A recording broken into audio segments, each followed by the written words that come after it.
Well, President Trump stunned his own cabinet last week when he ordered troops to pull out of Syria and reduce the 14,000 forces in Afghanistan by half. Secretary of Defense James Mattis resigned just days later, citing disagreements with the president over foreign policy. And with Mattis gone, some are speculating military efforts in Afghanistan will once again become privatized. In the early 2000s, at the beginning of the war in Afghanistan, the U.S. contracted a private security firm, Blackwater. And in this month's issue of Firearms Lifestyle magazine, Recoil, the company took out a full-page ad stating, "We are coming."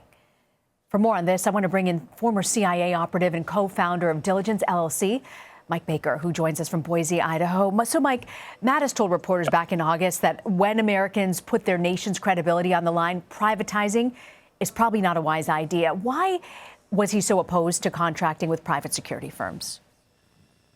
Well, I guess, first of all, the caveat is I agree with General Mattis. And this comes after having spent 18 years now since I've gotten out of the government, of the Central Intelligence Agency, of running a private security and intelligence firm. The biggest problem that I see with it is that I have never known in the world of government contracting, when we're talking about contractors, a willingness to do whatever is possible to end a contract.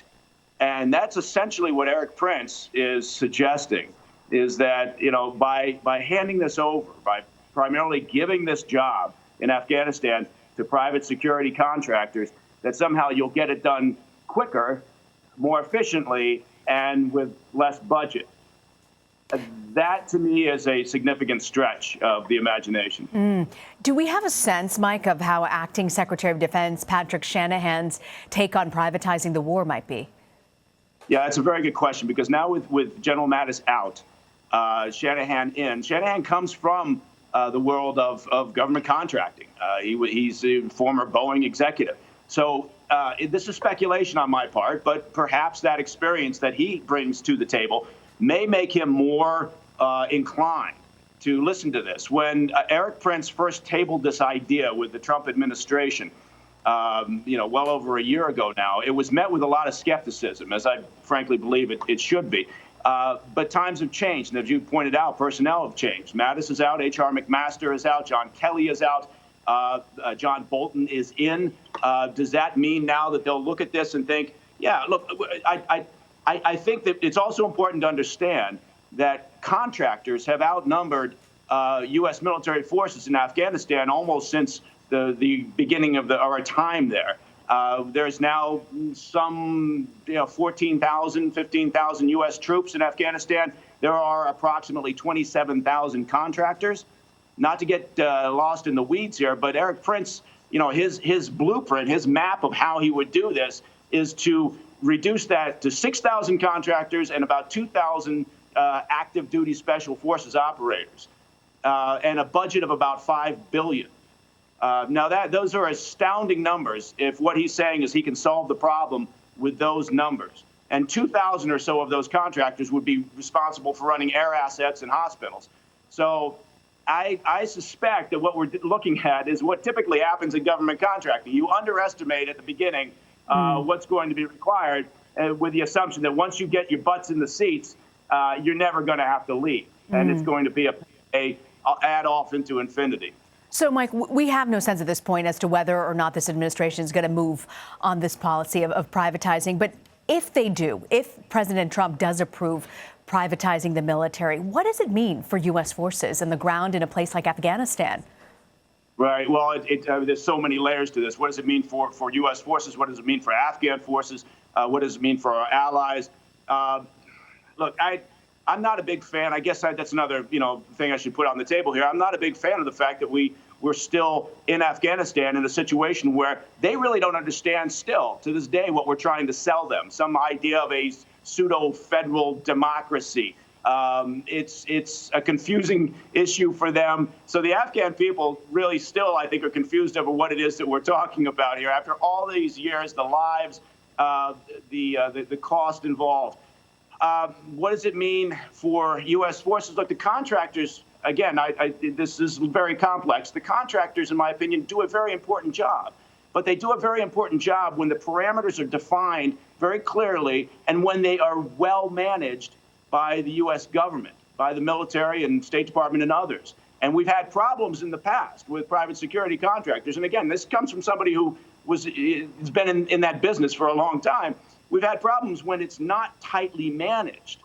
And there are all sorts of issues that still to this day plague us in Afghanistan, including abuse and fraud within the Afghan military, the Afghan government, past fraud and abuse problems with private security in that environment. So if you're talking about handing over for the most part, and Eric Prince does say, look, the U.S., those small group, that 2,000 or so special operators would be the lead element. Well, that's fine, but he's basically saying we're going to privatize this and trust us, we'll manage this just fine, when past examples don't necessarily prove that out. Remind us again, for those of us who cover the Iraq War, it's hard to ignore, particularly back in 2007, Blackwater's reputation in Iraq. They came under fire for their activities in Iraq, in Afghanistan.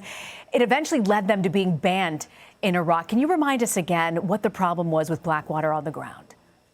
Well, the problem with Blackwater on the ground was the same problem that a lot of security contractors had out there, which was the speed with which the services ramped up, the speed with which private security companies came into being, suddenly, emerged and said, yeah, we're capable of doing this in a very difficult, challenging, hostile environment. You have a limited number out there in the world of trained personnel that you can pull from, that you can recruit and bring into your company.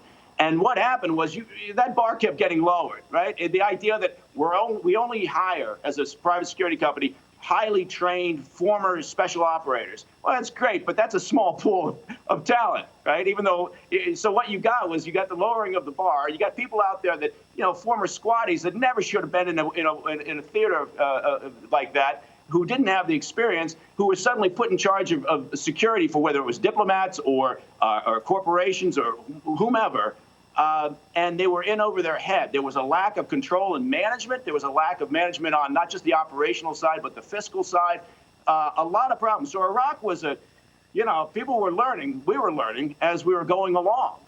And, Afghanistan, you can't compare the two. They're not necessarily, alike in a lot of ways. And things improved over a period of time. In 2006, 2007, 2008, the government, the U.S. government, got its head around the idea that, look, we need to regulate this. We need to manage this. The Program Support Office, picked up in the Defense Department and started to take control. I guess my background, my experience tells me that privatizing is going to benefit. It's going to benefit, Eric Prince, and it's going to benefit other companies, DynCorp and others that get involved in there. But I don't think it's in our U.S. national security interests. I think if we decide, for whatever reason, we decide that it is still worth it to be in Afghanistan. Look, we went into Afghanistan because the Taliban made a deal with bin Laden and al-Qaeda and allowed them to play in their home turf and plot and plan and train for operations against the U.S., obviously 9/11, but others, and against our allies. That's what took us into Afghanistan. And I think we had a splendid tactical mission at the early days in Tora Bora and elsewhere, and we did a great job. And then I think what happened was, guilt over having left after the Soviet occupation, sort of that neocon guilt kept us there with this idea that we're going to transform it into some sort of pseudo-democracy. And that hasn't happened. And in part because, for the same reason, it's not going to happen in Libya. And it won't happen in other locations where they just don't know what we're trying to sell. So I think we shouldn't be in there for the long term. We should say every now and then, if we have to dip back in there and terminate some action or terminate somebody because they're starting to plan or plot or train against us, that's great. But the Taliban have no place else to go. So we need to figure out quickly how the idea has been, let's get the Taliban to the negotiating table. Yeah. Well, again, that's not going to work, in part because the Taliban, just like in the old days of Vietnam, they have no place else to go. Yeah. And they know if they wait it out, they're going to win. Yeah, absolutely. So anyway, I don't mean to just I know you're so passionate about this, Mike, and you're the right voice for us to sort of get a sense of what it is like on the ground from the other side, giving us a bit of perspective. Mike Baker, so grateful you could join us, Mike. Thank you.